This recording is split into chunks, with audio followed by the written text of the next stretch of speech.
हाँ, तो देखेंगे 67वीं बीपीएस 66वीं बीपीएससी इंटरव्यू के लिए क्या पूछा जाएगा। किसी भी इंटरव्यू में, चाहे 66वीं हो चाहे जो भी इंटरव्यू का आप देते हैं, तो LSW से क्वेश्चन में लिखा दिया था ये पूछा जा सकता है। उसका आंसर देखेंगे। जैसे हमने लिखाया था श्रम लेबर। श्रम से तात्पर्य मनुष्य द्वारा किए गए समस्त शारीरिक, मानसिक अथवा बौद्धिक कार्यों से है। आप इतना ही जवाब देंगे। आपसे बोर्ड पूछेगा कि श्रम क्या है, आप बताएंगे श्रम से तात्पर्य मनुष्य द्वारा किए गए समस्त शारीरिक, मानसिक अथवा बौद्धिक कार्यों से है। शारीरिक, मानसिक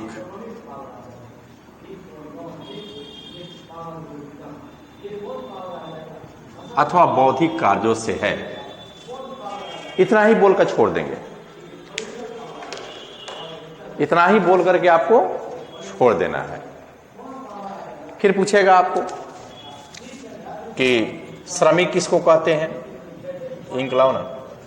श्रमिक किसको कहते हैं, इंक लाइए, लीजिए। श्रमिक किसको कहते हैं, आप जवाब देंगे श्रमिक से तात्पर्य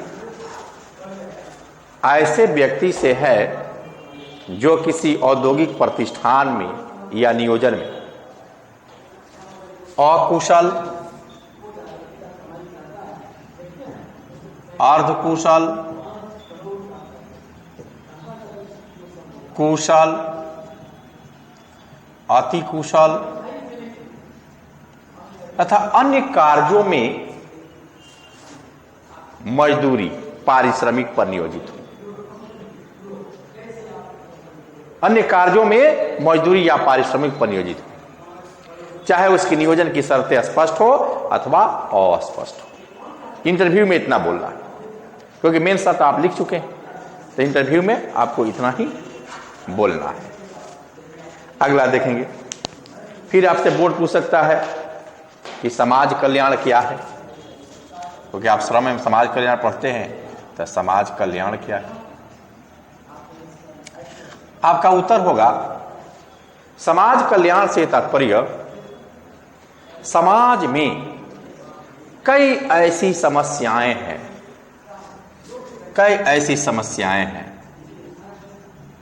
जैसे गरीबी है, बेरोजगारी है, भिक्षावृत्ति है, वेश्यावृत्ति है,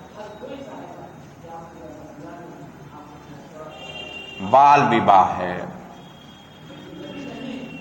दहेज प्रथा है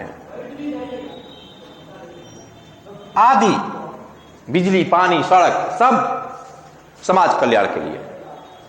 इन समस्याओं के समाधान के लिए तथा लोगों को कल्याणकारी सुविधाएं उपलब्ध कराने हेतु राज्य या सरकार द्वारा या किसी एनजीओ द्वारा योजना बनाकर कल्याणकारी सुविधाएं उपलब्ध कराई जाती है, तो उसे समाज कल्याण कहा जाता है। ये आपका उत्तर होगा। उसी प्रकार पूछेगा श्रम कानून किसको कहते हैं, या श्रम विधान।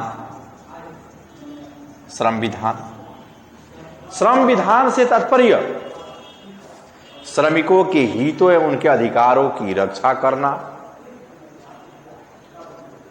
उन्हें संरक्षा देना, सामाजिक सुरक्षा की व्यवस्था करना, सुरक्षा देना तथा नियोजक एवं कर्मचारियों के बीच औद्योगिक संबंध को रेगुलेट करने हेतु राज्य सरकार द्वारा बनाई गई एक विधिक प्रक्रिया है।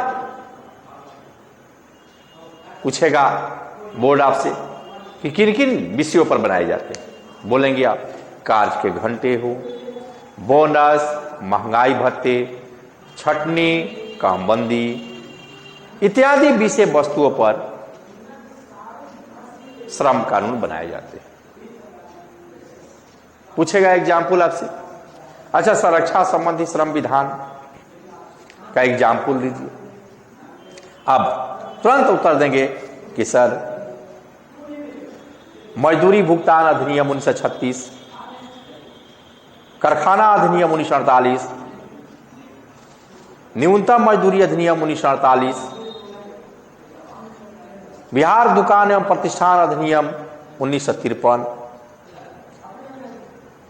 बीड़ी एवं सिगार कर्मकार नियोजन की शर्तें अधिनियम 1966, बाल श्रम प्रतिषेध एवं विनियमन अधिनियम 1986 इत्यादि जो है सुरक्षा संबंधी श्रम विधान के एग्जाम्पल। जैसे 2-3 बताएंगे रोक देगा। उसी तरह से पूछेगा कि सामाजिक सुरक्षा संबंधी श्रम विधान का एग्जाम्पल दीजिए। आप बताएंगे कि सामाजिक सुरक्षा संबंधी कई जो है एग्जाम्पल है, जैसे कर्मचारी क्षतिपूर्ति अधिनियम 1923, कर्मचारी राज्य बीमा अधिनियम 1948, मातृत्व हित लाभ अधिनियम 1961, उपदान संदाय अधिनियम 1972 आदि बता देंगे। ये सुरक्षा, ये सामाजिक सुरक्षा, सोशल सिक्योरिटी संबंधी लेबर लेजिस्लेशन उत्तर होगा। फिर पूछेगा सामाजिक विधान किसको कहते हैं? सामाजिक विधान आपका उत्तर होगा, सामाजिक विधान से तात्पर्य समाज में जितनी भी अव्यवस्थाएं हैं, कुरीतियां हैं, समस्याएं हैं, जैसे भिक्षावृत्ति, वेश्यावृत्ति, बाल विवाह, दहेज प्रथा आदि, इनके समाधान के लिए राज्य सरकार द्वारा बनाई गई एक विधिक प्रक्रिया है, एक कानूनी प्रक्रिया है। तब आपसे बोर्ड फिर प्रश्न करेगा सामाजिक विधान का कुछ एग्जाम्पल दें। आप बताएंगे कि भिक्षावृत्ति को दूर करने के लिए बिहार सरकार द्वारा भिक्षावृत्ति निवारण अधिनियम 1952, वेश्यावृत्ति को रोकने के लिए अनैतिक व्यापार निवारण अधिनियम 1956, दहेज प्रथा को रोकने के लिए दहेज प्रतिषेध अधिनियम 1961, बाल विवाह को रोकने के लिए बाल विवाह प्रतिषेध अधिनियम 2006। तुरंत एग्जाम्पल आप दे देंगे। तो ये हो गया आपका सामाजिक विधान के बारे में। फिर देखेंगे आपसे पूछा जाएगा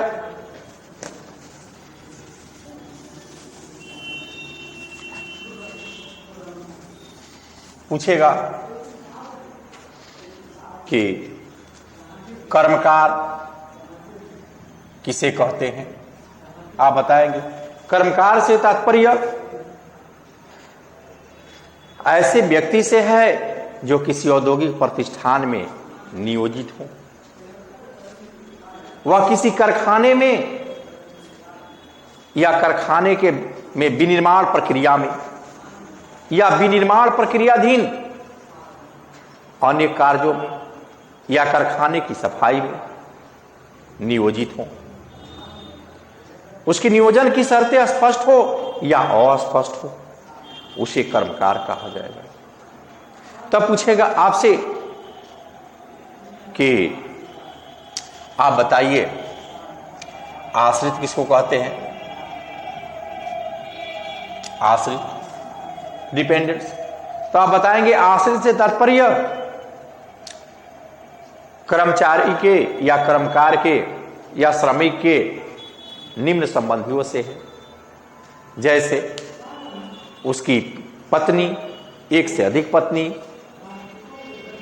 धर्मज पुत्र, धर्मज पुत्री, अधर्मज पुत्र, अधर्मज पुत्री, दत्तक पुत्र, दत्तक पुत्री, जिसकी आयु जो है 18 वर्ष से कम, विधवा पुत्र वधू, विधवा पुत्री, विकलांग पुत्र, दादा दादी, माता पिता, भाई बहन इत्यादि को आश्रित के अंतर्गत शामिल किया गया है। किस एक्ट के अंतर्गत शामिल किया गया है बताएंगे, कर्मकार क्षतिपूर्ति अधिनियम 1923 के अंतर्गत। फिर आपसे पूछेगा विकलांगता किसको कहते हैं, विकलांगता किसको कहते हैं? आपका उत्तर होगा विकलांगता से तात्पर्य सेक्शन वगैरह धारा बताने की जरूरत नहीं है, सिर्फ सिंपल विकलांगता से तात्पर्य यदि दुर्घटना के कारण कर्मचारी की अस्थायी टेम्परोरी, अस्थायी, अस्थायी पूर्ण, परमानेंट टोटल, अस्थायी आंशिक रूप से शारीरिक क्षति हो जाती है तो उसे विकलांगता कहा जाता है। तब पूछेगा कि अस्थायी विकलांगता किसको कहेंगे, बोर्ड आपसे आप बताएंगे अस्थायी विकलांगता से तात्पर्य यदि कर्मचारी की दुर्घटना के कारण का प्रभाव कम से कम 3 दिनों से अधिक का हो, 3 दिनों से अधिक का हो तो उसे अस्थायी विकलांगता माना जाएगा। अस्थायी आंशिक विकलांगता किसको कहते हैं आप बताएंगे, अस्थायी आंशिक विकलांगता से तात्पर्य यदि दुर्घटना के कारण कर्मचारी की शारीरिक क्षति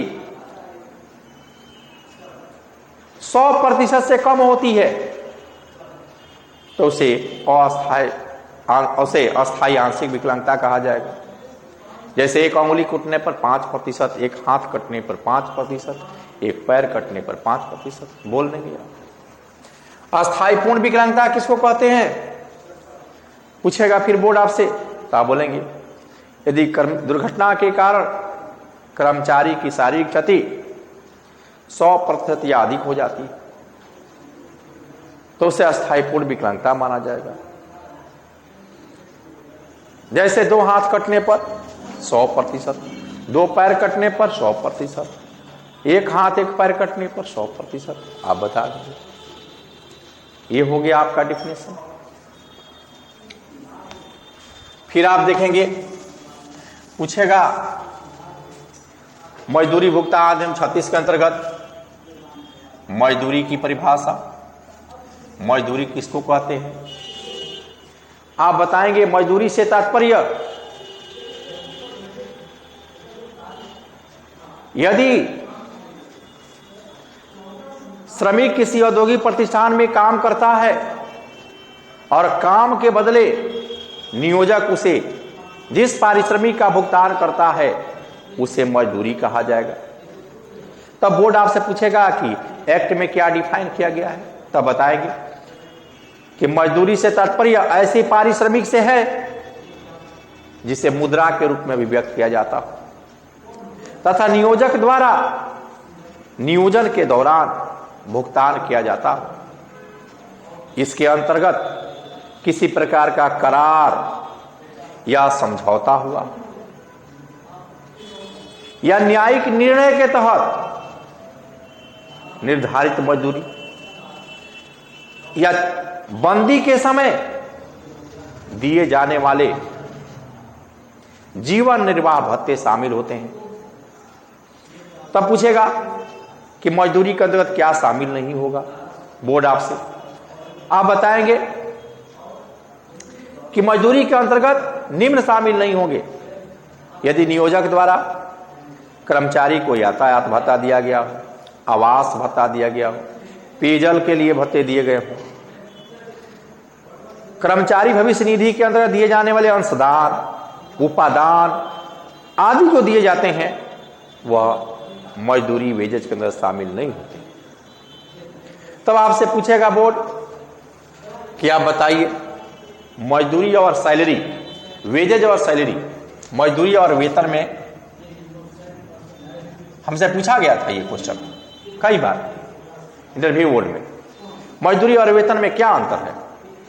आप एक ही अंतर बताएंगे कि मजदूरी जो है दैनिक, साप्ताहिक, अर्धमासिक, मासिक आदि रूप में भुगतान किए जाते हैं कर्मचारी को, जबकि सैलरी जो होता है वार्षिक भुगतान किए मासिक भुगतान किए जाते हैं। सैलरी जो है वेतन मासिक भुगतान किए जाते हैं कर्मचारी को नियोजक द्वारा, ऐसा बोलते। तब पूछेगा कटौती किसको कहते हैं, डिडक्शन किसको कहेंगे? आप बताएंगे। कटौती से तात्पर्य प्रबंधक या उसके देखेंगे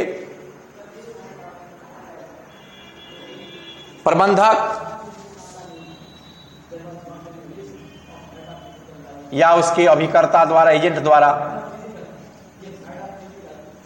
कर्मचारी की मजदूरी से कराए गए हर प्रकार के भुगतान को कटौती कहा जाएगा। तो अब बोर्ड पूछेगा कुछ कटौती का नाम बताएं, कौन कौन से डिडक्शन किए जाते हैं। आप बता देंगे कि जुर्माने के लिए कटौती, कार्य से अनुपस्थिति के लिए कटौती, नुकसान के लिए कटौती, सेवाओं के लिए कटौती, ऋण के लिए कटौती, अग्रिम भुगतान के लिए कटौती, इनकम टैक्स के लिए कटौती, फिर आप बताएंगे सहकारी समिति के लिए कटौती, अंशदान के लिए, प्रधानमंत्री राहत कोष आदि रोक देगा बोर्ड आपको। तो ये हो गया मजदूरी भुगतान 36 के अंतर्गत जो प्रश्न पूछे जाएंगे। फिर पूछेगा मजदूरी भुगतान अधिनियम 1936 के अंतर्गत किन कर्मचारियों को लाभ मिलेगा। आप बताएंगे जिनकी मासिक मजदूरी रुपया 24,000 से कम हो या अधिक नहीं हो, ये बोलेंगे से अधिक नहीं हो, ये उत्तर हो गया। अब पूछेगा फिर बोर्ड आपसे कि न्यूनतम मजदूरी को डिफाइन कीजिए कि न्यूनतम मजदूरी किसको कहते हैं। न्यूनतम मजदूरी मिनिमम वेजेज। आप बताएंगे न्यूनतम मजदूरी से तात्पर्य ऐसी मजदूरी से है जो किसी व्यक्ति की अनिवार्य आवश्यकताओं की पूर्ति कर सके तथा उसकी कुशलता कायम कर सके। यह एक ऐसी सीमा है जिससे कम पर किसी भी व्यक्ति को नहीं रखा जा सकता है। पूछेगा एग्जाम्पल दीजिए, रोटी कपड़ा मकान, यही अनिवार्य हो सकता है। बोलेंगे भोजन वस्त्र आवास, हो गया। पूछेगा उचित मजदूरी किसको कहते हैं, फेयर वेजेज। उचित मजदूरी वह है जब किसी औद्योगिक प्रतिष्ठान में किसी कर्मचारी को किसी काम के लिए जितनी मजदूरी भुगतान की जाती है दूसरे प्रतिष्ठान में भी उसी काम के लिए उसी दर से मजदूरी का भुगतान किया जाता है तो उसे फेयर वेजेज, न्यायपूर्ण मजदूरी या उचित मजदूरी कहा जाता है। ऐसे बता देंगे आप, एकदम थोड़ा थोड़ा बताना है, लंबा नहीं खींचना है। बोर्ड आपको सुनने के लिए मां नहीं बैठा है लंबा। फिर आपसे पूछा जाएगा जीवन निर्वाह मजदूरी किसको कहते हैं। लिविंग वेजेज पहला है, मिनिमम वेजेज दूसरा है, देखेंगे फेयर वेजेज, तीसरा है लिविंग वेजेज। जीवन निर्वाह मजदूरी वह है जो किसी व्यक्ति की अनिवार्य आवश्यकताओं की पूर्ति के साथ साथ उसके बच्चों की शिक्षा, परिवार का भरण पोषण, उसकी चिकित्सा तथा वृद्धावस्था एवं विपदा को कवर करने वाली हो, वृद्धावस्था को भी सुरक्षा देने वाली हो, सोशल सिक्योरिटी देती हो, और कोई विपदा पड़ जाए उसको भी सोशल सिक्योरिटी का उसे भी सुरक्षा दे। जैसे बाढ़ आ गया, सूखा आ गया, भूकंप आ गया, विपदा आ गया, तूफान आ गया, तो ऐसी स्थिति में भी सोशल सिक्योरिटी मिलता है, तो उसे जीवन निर्वाह मजदूरी कहते हैं। फिर पूछेगा आपसे अकुशल श्रमिक किसको कहते हैं। अकुशल श्रमिक आप बताएंगे अकुशल श्रमिक वह है जिसे किसी कार्य को करने के लिए विशेष ज्ञान एवं योग्यता की आवश्यकता नहीं होती है। पूछेगा बोर्ड की कोई एग्जाम्पल दीजिए। आप बताएंगे खलासी, खलासी, चपरासी आदि। फिर आपसे पूछेगा बोर्ड अर्धकुशल किसे कहते हैं? अर्धकुशल श्रमिक वह है जिसे किसी कार्य को करने के लिए विशेष ज्ञान एवं योग्यता की आवश्यकता नहीं होती है, लेकिन रोजमर्रा का कार्य करता है। जैसे माली, चारा काटने वाला, माली चारा काटने वाला। फिर पूछेगा आपसे कि आप बताएं अति कुशल, कुशल श्रमिक किसको कहते हैं? कुशल, स्किल। कुशल श्रमिक वह है जिसे किसी का कोई काम करने के लिए विशेष ज्ञान, योग्यता, निपुणता, बुद्धिमता आदि की आवश्यकता होती है। जैसे बढ़ई मिस्त्री, लोहार मिस्त्री, राजमिस्त्री, ये क्या है? कुशल। फिर पूछेगा अर्धकुशल किसे कहते हैं? अति कुशल, अति कुशल, हाईली स्किल्ड। अति कुशल श्रमिक वह है जिसे किसी काम को करने के लिए विशेष ज्ञान की आवश्यकता होती है, निपुणता की, बुद्धिमता की, योग्यता की के साथ साथ तकनीकी ज्ञान भी। जैसे बिजली मिस्त्री, आप देखेंगे पंखा ठीक करता है, अति कुशल है। तो ये जो है आप देखेंगे, आपसे क्वेश्चन किया। तब फिर अपना बोर्ड कहेगा अच्छा न्यूनतम मजदूरी के बारे में बताइए कि बिहार में वर्तमान में कितनी न्यूनतम मजदूरी दरें हैं। तो आप तुरंत बताएंगे। आप लोग को व्हाट्सएप पर भी हम भेज दिए हैं। ऐसे जो ऑनलाइन पढ़ेंगे उनके लिए लिख दे रहा हूं कि अभी वर्तमान में 1 अप्रैल से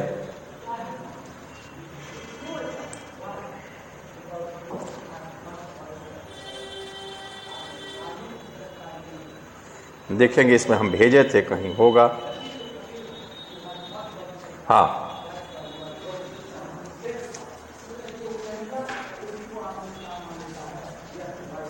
श्रमिकों की श्रेणी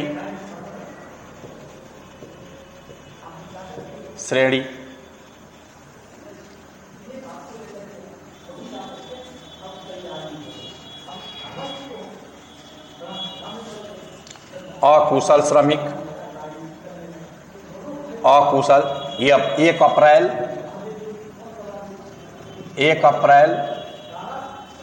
2022 से लागू है। ये मजदूरी दरें कितनी है आप देखेंगे। अकुशल श्रमिक रुपया 318 प्रतिदिन। याद रखेंगे, ये पूछा जाएगा। अर्धकुशल सेमी स्किल रुपया 403 प्रतिदिन। फिर पूछे 330 प्रतिदिन। फिर पूछेगा कुशल श्रमिक के लिए रुपया 403 प्रतिदिन। अति कुशल रुपया 492 प्रतिदिन। फिर देखेंगे, पूछेगा लिपिकीय अपर्यवेक्षकीय,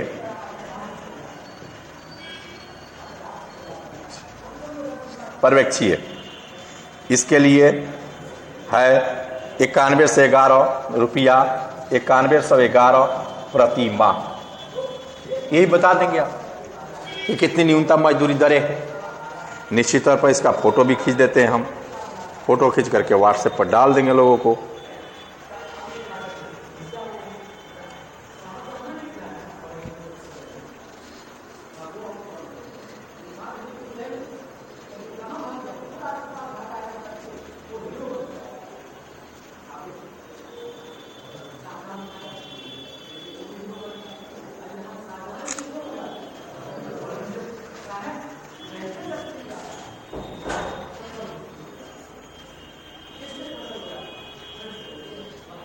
ये बिहार में न्यूनतम मजदूरी जो लागू है, ये हो गया आप लोग को।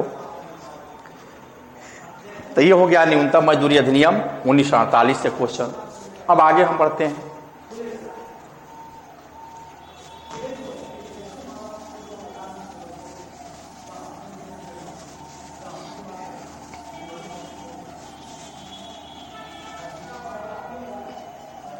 आगे देखेंगे, फिर क्वेश्चन पूछा जा सकता है आपसे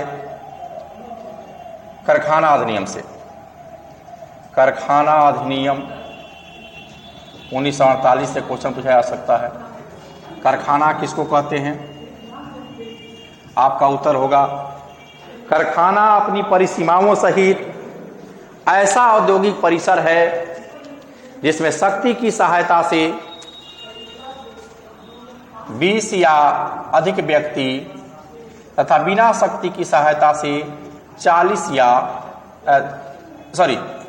कारखाना अधिनियम 1948 के अंतर्गत, ये हम नया बता दिए जो अभी लागू नहीं है, फिर से सुन लीजिए आप कि कारखाना अपनी परिसीमाओं सहित ऐसा औद्योगिक परिसर है जिसमें शक्ति की सहायता से 10 या अधिक व्यक्ति तथा बिना शक्ति की सहायता से 20 या अधिक व्यक्ति पिछले कैलेंडर वर्ष से, यानी एक वर्ष से 12 महीने से किसी भी दिन नियोजित हो, किसी भी दिन नियोजित हो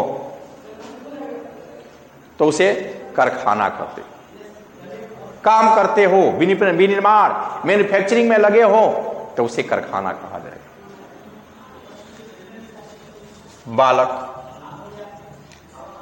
बालक से तात्पर्य ऐसे व्यक्ति से है जिन्होंने अपनी आयु का 15वां वर्ष पूरा नहीं किया हो। 15वां वर्ष पूरा नहीं किया, यानी 15 वर्ष से कम हो। फिर पूछेगा किशोर, बोर्ड आपसे पूछेगा किशोर, एडोलसेंट। किशोर से तात्पर्य ऐसे व्यक्ति से है जिन्होंने अपनी आयु का 15वां वर्ष पूरा कर लिया हो लेकिन 18वां वर्ष पूरा नहीं किया हो। 15वां वर्ष पूरा कर लिया हो लेकिन 18वां वर्ष पूरा नहीं किया हो, यानी 15 और 18 के बीच हो।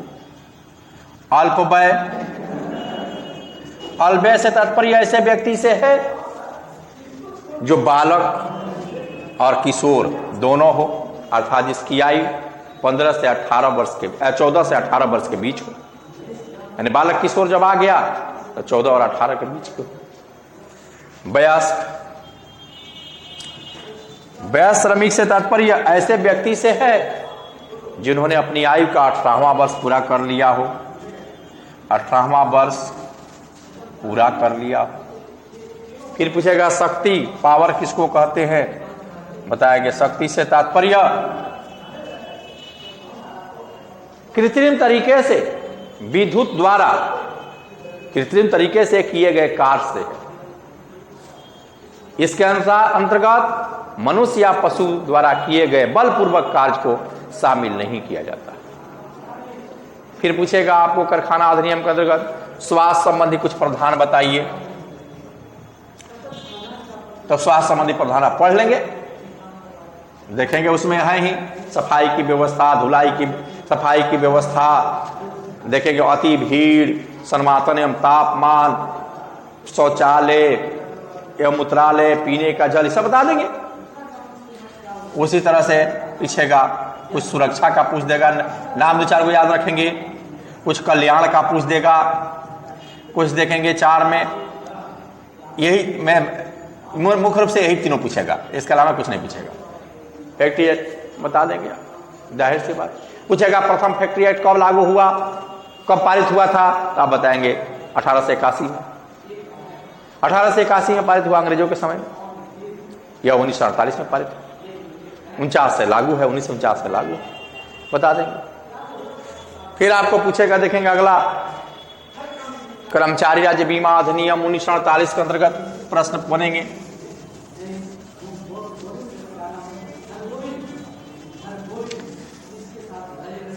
कर्मचारी राज्य बीमा अधिनियम 1948, एम्प्लॉयज स्टेट इंश्योरेंस एक्ट 19 जो है 48 के अंतर्गत पूछेगा कर्मचारी किसको कहते हैं। बताएंगे कर्मचारी से तात्पर्य ऐसे व्यक्ति से है जो किसी औद्योगिक प्रतिष्ठान में मजदूरी पर नियोजित हो, चाहे उसके नियोजन की शर्तें स्पष्ट हो या अस्पष्ट हो, वह किसी कारखाने के सफाई में या कारखाने के विनिर्माण में या विनिर्माण प्रक्रियाधीन अन्य कार्यों में काम करता हो। इसके अंतर्गत आप देखेंगे वह प्रधान नियोजक यहां काम करता हो या आसन नियोजक। आसन का मतलब होता है इमीडिएट, ठेकेदार इमीडिएट जो मालिक से काम लेकर करता है, नियोजक से काम लेकर कराता है, तो उसे कर्मचारी कहा जाएगा। फिर पूछेगा अच्छा बताइए आप कि कर्मचारी राज्य बीमा अधिनियम 1948 के अंतर्गत किन कर्मचारियों को शामिल किया गया है। आप बताएंगे वैसे कर्मचारी जिसकी मासिक मजदूरी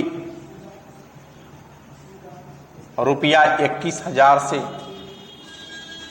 अधिक नहीं हो, अधिक नहीं हो। फिर और दूसरा जो विकलांग व्यक्ति है, जो विकलांगता के अंतर्गत आता है, उसकी मासिक मजदूरी 25,000 से अधिक नहीं हो, विकलांग के लिए शामिल किया जाता है। पूछेगा कौन कौन से हित लाभ दिए जाते हैं। हित लाभ आप बता देंगे, बीमारी हित लाभ देखेंगे, प्रसूति हित लाभ, विकलांगता हित लाभ, फिर कर लेंगे आश्रित हित लाभ, चिकित्सा हित लाभ, मेडिकल बेनिफिट, फिर दाह संस्कार लाभ, फिर आप बताएंगे बेरोजगारी भत्ता भत्ते, ये लाभ दिए जाते हैं। बता देंगे कुछ कुछ इसका पढ़ लीजिएंगे पार्ट आप, और उसको पढ़ाने की जरूरत नहीं है, आप खुद हमारा नोट से या बुक से पढ़ लेंगे। इसको क्या क्या इसमें प्रोविजन है थोड़ा पढ़ लेंगे, क्योंकि प्रोविजन पढ़ाने की जरूरत नहीं है, आप खुद पढ़ लेंगे। तो ये जो देखेंगे आप कि ये हो गया आपका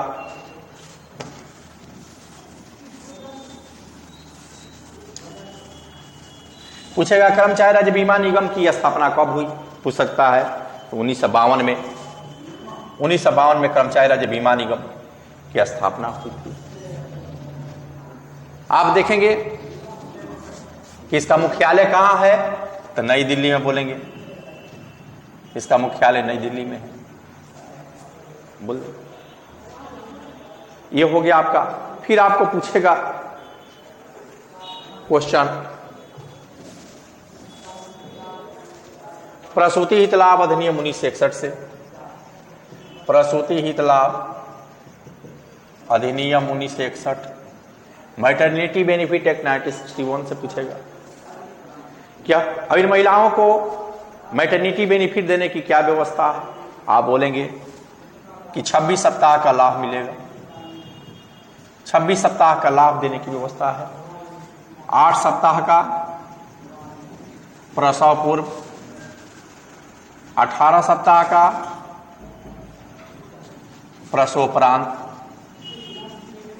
प्रसवोपरांत मां बनने के पहले 8 सप्ताह का, मां बनने के बाद 18 सप्ताह का।